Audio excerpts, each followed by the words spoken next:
Hola, ¿cómo estás? Bienvenido a otra jornada más en Tu Palabra en Casa, en donde nos hemos determinado a acompañarte en este largo camino por los 150 salmos, con exhortaciones, enseñanzas y devocionales que van a permitir que primero tengas un encuentro más cercano con nuestro Señor y que al mismo tiempo podamos descubrir todas aquellas enseñanzas que están escritas en estos 150 himnos de adoración que han llegado hasta nosotros.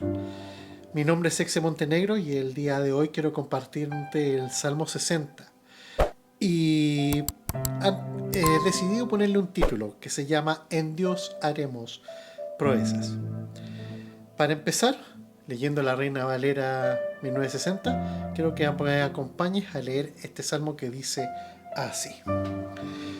Al músico principal, sobre lirios, testimonio Mictán de David para enseñar, cuando tuvo guerra contra Aram Naharim y contra Aram de Soba, y volvió Joab y destrozó a 12.000 de Edom en el Valle de la Sal. Oh Dios, tú nos has desechado, nos quebrantaste, te has airado, vuélvete a nosotros. Hiciste temblar la tierra, la has hendido, sana sus roturas porque titubea. Has hecho ver a tu pueblo cosas duras, nos hiciste beber vino de aturdimiento. Has dado a los que te temen bandera, que alcen por causa de la verdad. Para que se libren tus amados, salva con tu diestra y óyeme. Dios ha dicho en su santuario, yo me alegraré, repartiré a Siquem y mediré el valle de Sucot. Mío es Galaad y mío es Manasés, y Efraín es la fortaleza de mi cabeza. Judá es mi legislador. Moab, vasija para lavarme. Sobre Edom echaré mi calzado. Me regocijaré sobre Filistea. ¿Quién me llevará a la ciudad fortificada? ¿Quién me llevará hasta Edom? ¿No serás tú, oh Dios, que nos habías desechado y no salías, oh Dios, con nuestros ejércitos? Danos socorro contra el enemigo, porque vana es la ayuda de los hombres. En Dios haremos proezas y Él hollará a nuestros enemigos. Llegamos al último salmo de una colección de 7 pidiendo protección en contra de poderosos enemigos. David ha señalado varios enemigos en diferentes etapas de su vida, mayormente durante la persecución de Saúl. Este Salmo 60 se puede situar durante el reinado propiamente de David, pero en sus comienzos, cuando se enfrenta a distintas naciones que eran ciudades-estado en esa época, para reconquistar o conquistar los territorios que le fueron dados por Dios, cosa que no había hecho Saúl antes. A lo largo de todos estos salmos que hemos estudiado, nos hemos dado cuenta cómo la confianza en Dios es una característica sobresaliente en David, que ha entendido su llamado y ha sufrido precisamente por atenderlo. Pero sabe quién lo ha llamado. Y por eso, a pesar de todas las adversidades que vive, a pesar de todos sus temores y todas sus debilidades, persiste en poner su confianza en el Señor, en pedir su ayuda y en caminar en pos de su llamado. Ahora nos encontramos con un salmo que nos enseña la importancia de seguir confiando solamente en Dios para poder cumplir con nuestra vocación, para poder cumplir con nuestro llamado, con nuestro mandato cultural de señorear y sojuzgar la tierra, de vivir para la gloria de Dios gozando de Él para siempre. Este salmo se sitúa en el contexto de las batallas de David cuando establece plenamente su reino, conquistando los territorios prometidos por el Señor desde antes de que el pueblo de Israel saliera de Egipto. Este tema está súper presente en la historia del salmista y también de su pueblo, que se repiten en los versos 5 al 12, en el Salmo 108 del 6 al 13. En esta oportunidad quisiera que reflexionemos en este salmo, que como ya les dije anteriormente lo intitulé En Dios haremos proezas. Como contexto histórico te puedo contar que luego de traer el Arca de la Alianza a Jerusalén y con Dios habiendo ya establecido el pacto con David, comenzó una etapa de expansión súper grande. Los marcadores históricos que leemos al inicio, cuando tuvo guerra contra Aram Naharim y contra Aram de Soba y volvió a Joab y destrozó a 12.000 de Edom en el Valle de la Sal, ubican este salmo en algún momento de la primera parte del reinado del rey David, cuando sometió a todas sus naciones vecinas. Segunda de Samuel 8 del 1 al 8 registra las victorias de David sobre Filistea, Moab y Siria. Segunda de Samuel 10 del 1 al 9 cuentan las victorias de David sobre Amón y Siria.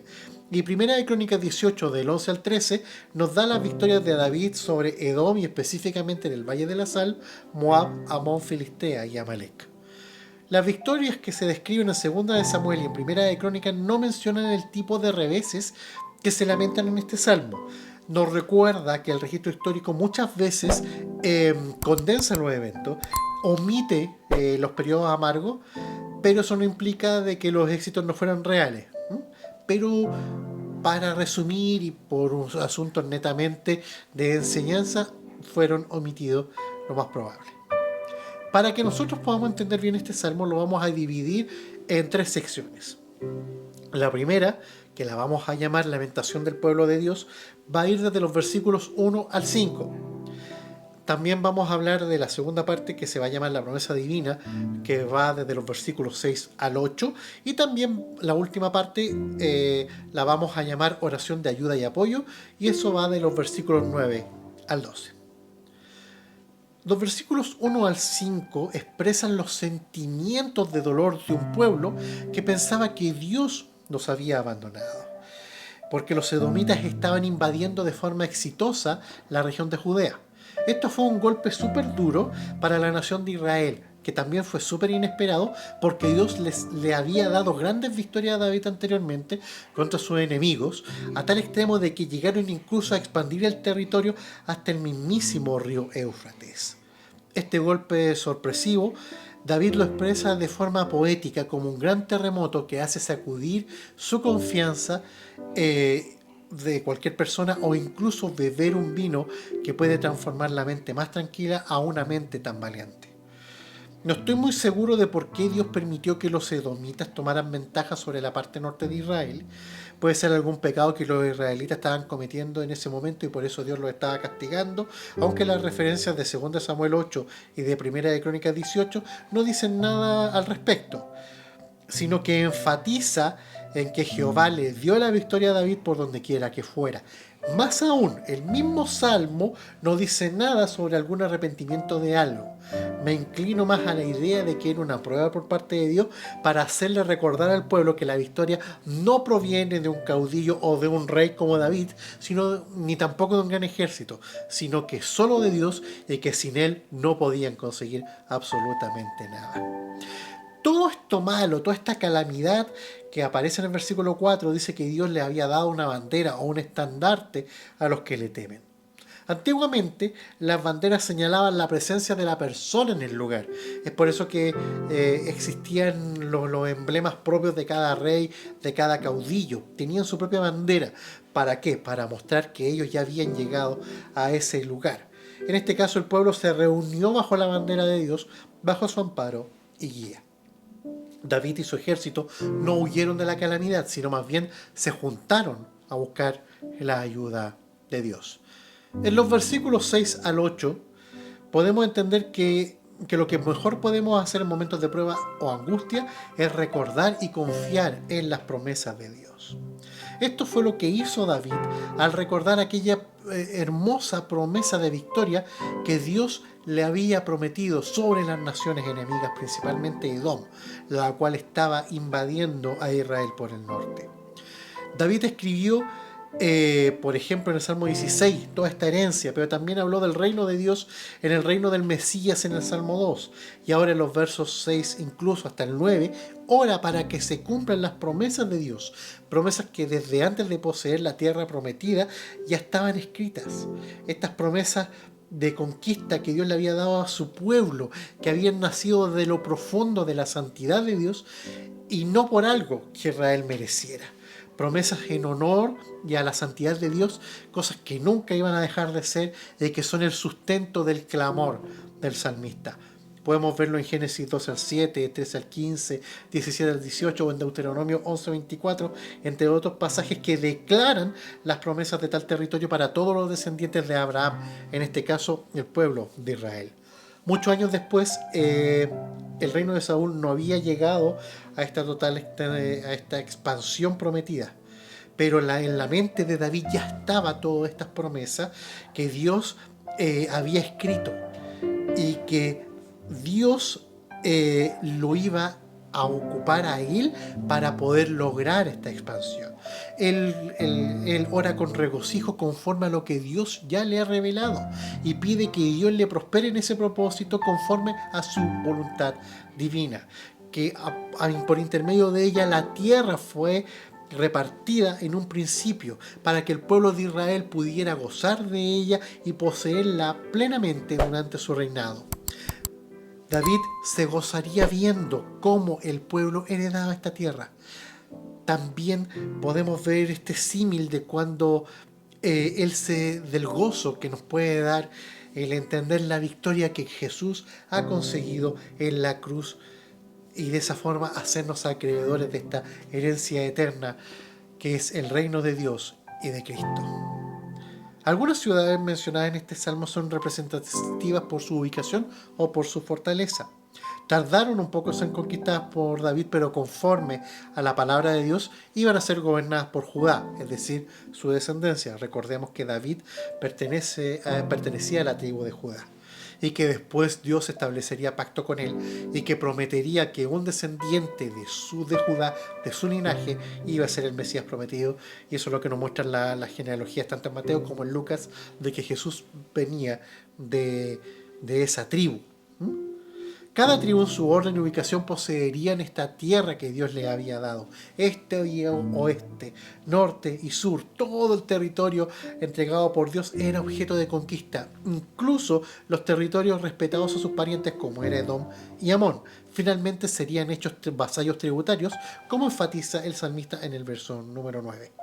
Sabemos que la iglesia de hoy no va tras una nación geográfica como tal, sino que tiene asegurada una patria celestial, como dice Hebreos 11:16 y 12:22. Y aquí quiero que no nos confundamos con el actual Israel. No es algo étnico, es más que eso. Tiene que ver con una nueva ciudadanía, tal como Pablo lo expone en Filipenses 3 del 20 al 21, y de dónde somos parte. Pero en cada lugar donde Dios nos ha colocado, debemos ser la expresión visible de su reino. Debemos ser esa levadura que leuda toda la masa, esa sal que preserva de la corrupción de las bacterias, de que se venzan los alimentos, esa luz que ilumina en medio de una generación llena de oscuridad, una generación maligna y perversa. Somos puestos por Dios como estandartes de la verdad por donde quiera que nosotros vayamos.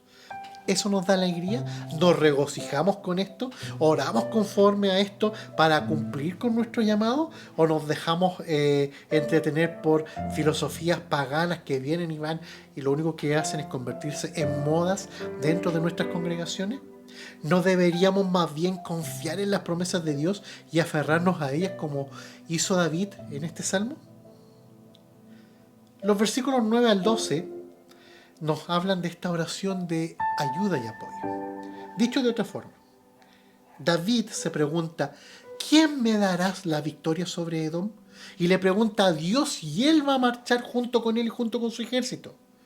David hace estas preguntas retóricas porque sabe que si Dios no va con ellos a la guerra, todas las otras ayudas que él pueda conseguir son vanas. No funcionan, no sirven. Es por este motivo que David y su ejército declaran su dependencia absoluta de Dios, porque solo con Jehová de los ejércitos iban a poseer las victorias sobre sus enemigos. ¿Quién me llevará a la ciudad fortificada?, declara el Salmo. ¿Quién me llevará hasta Edom? ¿No serás tú, oh Dios, que nos habías desechado y no salías, oh Dios, con nuestros ejércitos? Sin Dios hemos dicho que solo hay desolación, y sin su favor todos nuestros intentos por vivir bien se caen. Perdemos el propósito, ya no nos hallamos, ya no nos encontramos. Nuestras vidas carecen de sentido totalmente. Con el reino de David comenzaba una nueva época para el pueblo de Israel, un volver a la verdad, un volver a una fe sencilla pero real en Dios. Se iniciaba con esto un gobierno de justicia y equidad verdadera, como lo podemos leer en 2 Samuel 8 al 15. El Salmo pregunta cómo conquistar ciudades impenetrables como la capital de Edom, y esto no sería por el propio poder o la capacidad que pudiera tener David como líder militar o el ejército que él tuviera, sino que esto era solamente por el poder de Dios. ¿Quién puede vencer a nuestros enemigos sino Dios?, declara el Salmo. El mismo Dios disciplina a su pueblo y por un tiempo puede mostrar un poco de disgusto por la rebeldía, pero su misericordia es tan grande que dura toda la vida. Por eso David ruega que sea Dios quien le brinde ayuda sobre sus enemigos. ¿Quién puede vencer a un mundo hostil, a las obras del maligno y a nuestros deseos pecaminosos, sino solo Cristo? ¿A quién acudiremos para solucionar nuestros problemas, para cambiar nuestra sociedad rota como la tierra en un terremoto? ¿Qué partido o movimiento político nos puede ayudar con esto? Solo Dios es nuestra victoria, quien vence a nuestros enemigos, quien nos brinda la verdadera ayuda. ¿Sabes por qué? Porque la ayuda del hombre es vana. El hombre, en lugar de poner la confianza en Dios, la pone en cualquier cosa. Y esto genera una sensación vacía de bienestar que no te sirve para nada. David siempre se apoyó en Dios. Los hombres que pelearon junto a él también se apoyaron en Dios y el Señor les dio la verdadera ayuda. Mira lo que dice, quiero ponerte en contexto, te voy a leer un pasaje un poco extenso, pero mira lo que dice 2 Samuel 8 del 1 al 14. Estoy leyendo la NBI. Pasado algún tiempo, David derrotó a los filisteos y los subyugó, quitándoles el control de Mete-Camá. También derrotó a los moabitas, a quienes obligó a tenderse en el suelo y midió con un cordel. A los que cabían a lo largo de 2 medidas los condenó a muerte, pero dejó con vida a los que quedaban dentro de la medida siguiente. Fue así como los moabitas pasaron a ser vasallos tributarios de David. Además, David derrotó a Hadadezer, hijo del rey Rehob de Sobá, cuando Hadadezer trató de restablecer su dominio sobre la región del río Éufrates. David capturó 1000 carros, 7000 jinetes y 20.000 soldados de infantería. También rompió las patas de los caballos de tiro, aunque dejó los caballos suficientes para 100 carros. Luego, cuando los arameos de Damasco acudieron en auxilio de Hadadezer, rey de Sobá, David aniquiló a 22.000 de ellos. También puso guarniciones en Damasco, de modo que los arameos pasaron a ser vasallos tributarios de David. En todas las campañas de David, el Señor le daba la victoria. En cuanto a los escudos de oro que llevaban los oficiales de Hadadezer, David se apropió de ellos y los trasladó a Jerusalén. Asimismo se apoderó de una gran cantidad de bronce que había en las ciudades de Tebaj y Berotaí, que eran poblaciones de Hadadezer. Tou, rey de Hamat, se enteró de que David había derrotado por completo al ejército de Hadadezer. Como Tou también era enemigo de Hadadezer, envió a su hijo Jorán a desearle bienestar al rey David y a felicitarlo por haber derrotado a Hadadezer en batalla. Jorán llevó consigo objetos de plata, oro y bronce, los cuales el rey David consagró al Señor, tal como lo había hecho con la plata y el oro de todas las naciones que él había subyugado, que eran Edom, Moab, Amón, Filistea y Amalek. También consagró el botín que había quitado a Hadadezer, hijo del rey Rehob de Sobá. Y mira, fíjate en estos versículos finales. La fama de David creció aún más cuando regresó victorioso del Valle de la Sal, a donde aniquiló a 18.000 edomitas. También puso guarniciones en Edom, las estableció por todo el país, de modo que los edomitas pasaron a ser vasallos tributarios de David. En todas sus campañas el Señor le daba la victoria. ¿Qué nos da a entender esto? Que cualquier ayuda, cualquier confianza que no deriva de Dios es inútil, es vana, no nos sirve. No busquemos ayuda en un sistema de pensamiento corrupto que ofende a Dios. No busquemos ayuda en gobiernos paganos que se alejan de Dios. No confiemos en una educación estatista que endiosa al Estado y aleja a nuestros hijos de Dios. No adoptemos las filosofías o ideas perversas acerca del matrimonio, la familia, incluso de la iglesia. Cualquier cosa que no se someta a la autoridad de las Escrituras, tales ayudas siempre van a ser vanas, no nos van a servir.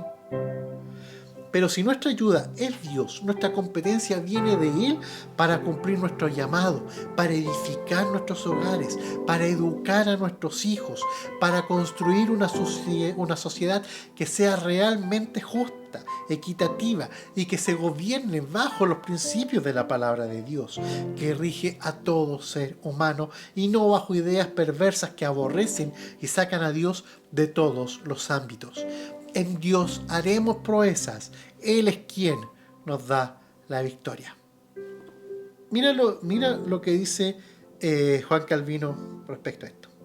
David declara que como por un lado no podemos hacer nada sin Dios, por el otro podemos hacer todas las cosas con su ayuda.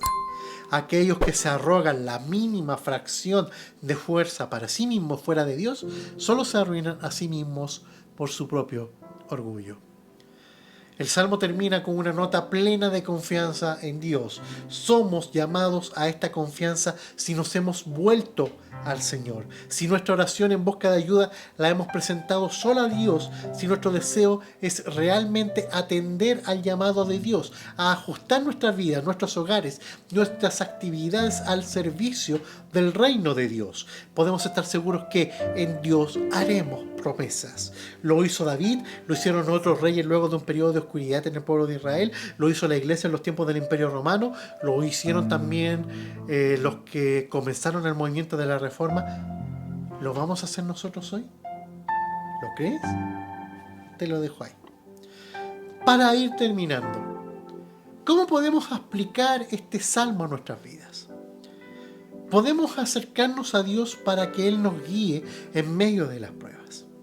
David estuvo muy afligido o angustiado por lo que estaba pasando, pero él tuvo la actitud correcta de buscar, de depender y confiar en Dios. Nosotros también en tiempos de pruebas, de dificultades, debemos estar más aún confiando y dependiendo de la palabra de Dios. Mira lo que dice Hebreos 4 del 14 al 16. Estoy leyendo la Nueva Versión Internacional. Por lo tanto, ya que en Jesús, el Hijo de Dios, tenemos un gran sumo sacerdote que ha atravesado los cielos, aferrémonos a la fe que profesamos, porque no tenemos un sumo sacerdote incapaz de compadecerse de nuestras debilidades, sino uno que ha sido tentado en todo de la misma manera que nosotros, aunque sin pecado. Así que acerquémonos confiadamente al trono de la gracia para recibir la misericordia y encontrar la gracia que nos ayude oportunamente. Podemos confiar completamente en la palabra de Dios. David confiaba en la promesa que Dios, porque Él siempre cumple su palabra. Nosotros podemos estar seguros de que Dios lo cumplirá. Él va a cumplir lo que ha dicho, porque Él no puede mentir. Mira lo que dice la Biblia en Números 23:19. Dios no es un simple mortal para mentir y cambiar de parecer. ¿Acaso no cumple lo que promete ni lleva a cabo lo que dice? 1 Samuel 15:29. En verdad, Él, que es la gloria de Israel, no miente ni cambia de parecer, pues no es hombre para cambiar de opinión. Y mira lo que dice Hebreos 6:18. Lo hizo para que, mediante la promesa y el juramento, que son dos realidades que nunca cambian y en las cuales es imposible que Dios mienta, tengamos un estímulo poderoso los que, buscando refugio, nos aferramos a la esperanza que está delante de nosotros. El primer paso para tener la victoria en las pruebas y en las tentaciones es obedecer a Dios. David sabía que solo con la ayuda de Él podía obtener la victoria. Así también nosotros los cristianos podemos tener la victoria en las pruebas y tentaciones con la ayuda de Dios. Tal como lo dice Santiago 4:7. Así que sométanse a Dios, resistan al diablo y Él huirá de ustedes. Lamentablemente la iglesia está pasando por una enorme crisis, la cual está propagando una idea equivocada y herética sobre la confianza en Dios. Vemos en plataformas que se lanzan frases como póngale demanda a Dios, páctate al suma y Dios está obligado a darte tu milagro, o no aceptamos un no por respuesta. Desde los púlpitos, lobos rapaces con piel de oveja lanzan basura al pueblo que, encandilado por las luces, el espectáculo y los mensajes motivacionales, no son capaces de discernir que Dios es soberano y de que solamente de Él dependemos para conseguir las victorias diarias. ¿Acaso la Biblia muestra a un David ofreciendo dinero o haciendo actos que rayan la macumba para conseguir el favor de Dios? No, no hay nada de eso aquí. Te prometo que no. El mensaje que se nos ofrece hoy en las plataformas de esas pseudo iglesias es que la fe en Dios casi no existe, porque se ha levantado un pseudo Dios que solo está para hacernos felices y que depende de lo que nosotros le demos para actuar a nuestra voluntad, cuando no es así. Dios es soberano. El Salmo 60 nos enseña claramente que solo Dios, conforme a su soberanía plena y su infinita misericordia, puede obrar en favor nuestro. Cualquier idea fuera de lo que hoy expongo debe ser tratada como herejía y no debe ni aplicarse ni mucho menos divulgarse. Para ir terminando, en Dios haremos promesas. Este salmo es un poema didáctico para que el pueblo de Dios adore a su Señor volviéndose sinceramente a Él, reconociendo que por causa de sus pecados viene la desolación y el aturdimiento, pero la gracia de Dios nos lleva a confiar en sus promesas, a recordar el pacto que Dios ha hecho con su pueblo, a ese pueblo que lo tiene a Él por estandarte de verdad y que está llamado a manifestar que Dios es un Rey soberano sobre todo y sobre todos. Este salmo nos lleva a recordar las promesas de Dios, a confiar plenamente en ellas y a orar para que vivamos conforme a estas promesas y así manifestemos en todo lugar el reino de nuestro Dios admirable, que nos da una verdadera herencia, que nos da victoria sobre todos nuestros enemigos. Volvámonos al Señor, pero de todo corazón, y roguemos que también hoy, por su favor, podamos decir y experimentar lo que David, al escribir este salmo, dijo: en Dios haremos promesas. Ahí donde estás, ¿me acompañas ahora?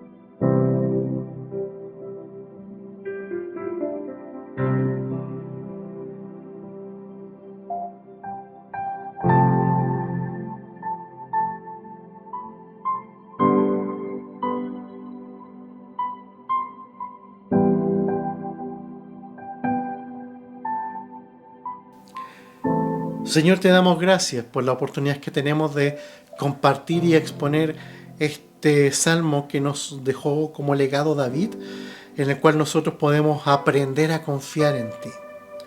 Padre amado, que cualquier cosa que esté quitando la verdadera idea de buscar en ti y solamente en ti todas las respuestas y todas las cosas que necesitamos, quítalas, Señor amado.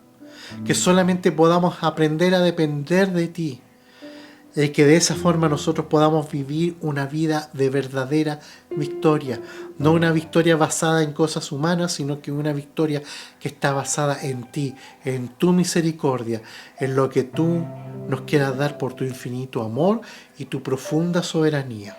Que el Espíritu Santo nos guíe, nos redarguya y nos quite cualquier idea equivocada, para que podamos ser herederos reales de esta promesa que Jesús ha conseguido en la cruz del Calvario para cada persona que en Él cree. Gracias, Señor, por todos mis amigos y amigas que están oyendo esta exhortación en este canal de YouTube. Cuídales, protégelos, bendícelos, y que esto que acabamos de compartir se haga carne en sus corazones y sirva para que solamente una confianza plena en ti sea la única guía de nuestra vida. Gracias, Señor, en el nombre de tu Hijo Jesús. Amén y amén. Desde ya te agradezco mucho. Puedes estarte suscribiendo. Recuerda seguirnos en nuestras redes sociales. Vamos a continuar con esto. Queremos hacer los 150 salmos y gracias a tus likes y a compartir todo esto podemos seguir avanzando. Mi nombre es Exe Montenegro, que el Señor te bendiga.